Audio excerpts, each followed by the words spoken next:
कई बार जीवन हमें उस चीज से दूर ले जाता है जिसे हम अनमोल समझते हैं, और ऐसा लगता है कि हम हमेशा के लिए उसी चीज के बिना रहने के लिए अभिशप्त है जिसने हमारे अस्तित्व को अर्थ दिया।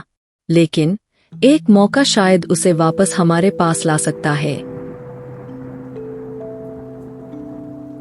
ऑफिस से घर जाते समय वह रोज उदास होता, अनजान चेहरों के बीच खड़ा।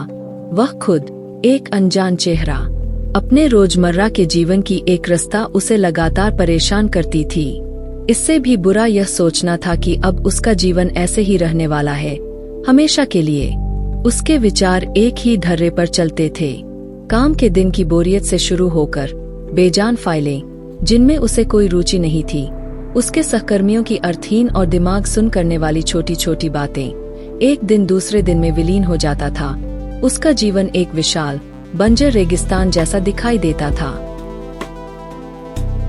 ठीक 10 महीने पहले वंश ने सरकारी नौकरी की परीक्षा और इंटरव्यू पास करने के बाद जूनियर क्लर्क के रूप में राज्य जल विभाग में नौकरी शुरू की थी।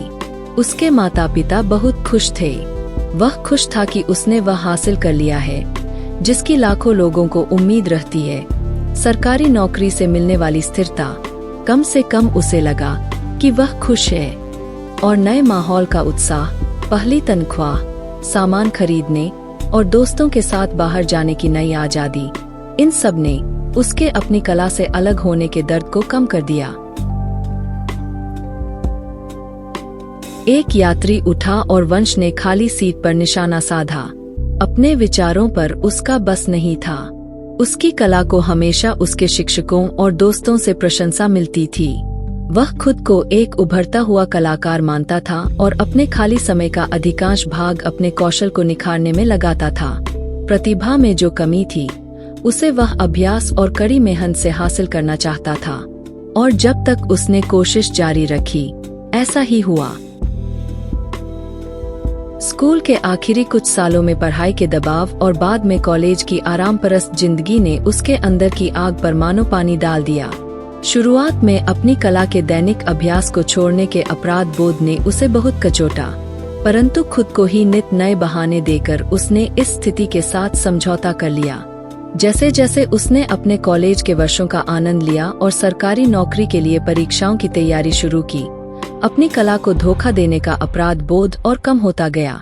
1 महीने पहले एक दिन एक पुराने दोस्त ने उसे एक चित्र की तस्वीर भेजी जो उसने कई साल पहले बनाई थी।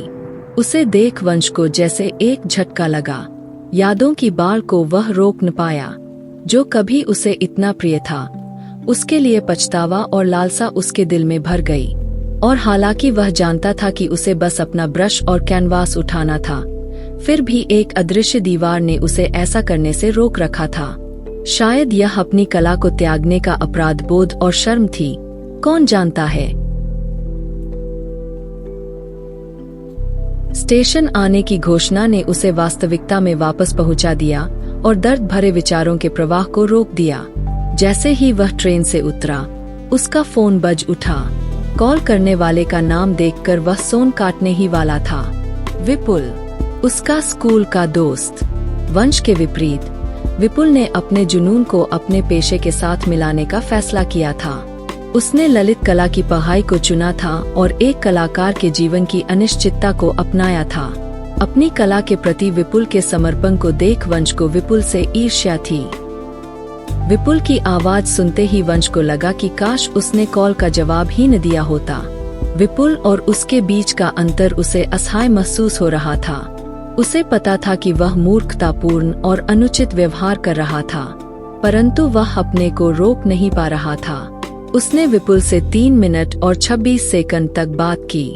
उस रात वह बेचैन और चिंतित होकर बिस्तर पर करवटें बदलता रहा। अगले दिन वंश अपने ही ख्यालों में खोया रहा। ऑफिस के बाद वह कालकाजी मेट्रो स्टेशन गया। विपुल उसका इंतजार कर रहा था, पूरे सामान के साथ। विपुल का फोन एक पेंटिंग प्रोजेक्ट के बारे में था जिस पर विपुल अपनी टीम के साथ काम कर रहा था। वे दिल्ली में 5 मेट्रो स्टेशनों के नीचे खंभों की पेंटिंग कर रहे थे। यह एक बहुत बड़ा प्रोजेक्ट था और विपुल को अपनी टीम चुनने की आजादी थी। वह चाहता था कि वंश भी इसमें शामिल हो, भले ही वह दिन के कुछ घंटे ही दे पाए। विपुल से बात करते समय वंश को अपने में एक अलग ऊर्जा का एहसास हुआ। उसे उसकी कला से अलग करने वाली सभी दीवारें अचानक गायब हो गईं। विपुल ने जब उसे पेंटिंग किट थमाई और प्रोजेक्ट के बारे में बताया, तो वंश को विपुल और किसी उच्च शक्ति के प्रति गहरा आभार महसूस हुआ जिसने उसे निराशा के गर्त से बचाया था। उसके आसपास रंगों, ब्रश और कलाकारों की मौजूदगी ने उसे अपनेपन का एहसास कराया और उसे लगा कि उसे वह मिल गया था जिसकी उसे तलाश थी। वह पिछले कुछ सालों की यादों से कांप उठा। फिर कभी नहीं, उसने खुद से वादा किया, वह फिर कभी इतनी कीमती चीज को खोएगा नहीं। जैसे ही उसने पेंट ब्रश की नोक को चमकीले पीले रंग की सतह पर छुआ, बचा हुआ संदेह भी दूर हो गया। धीरे धीरे लेकिन निश्चित रूप से उसने फिर से शुरुआत की।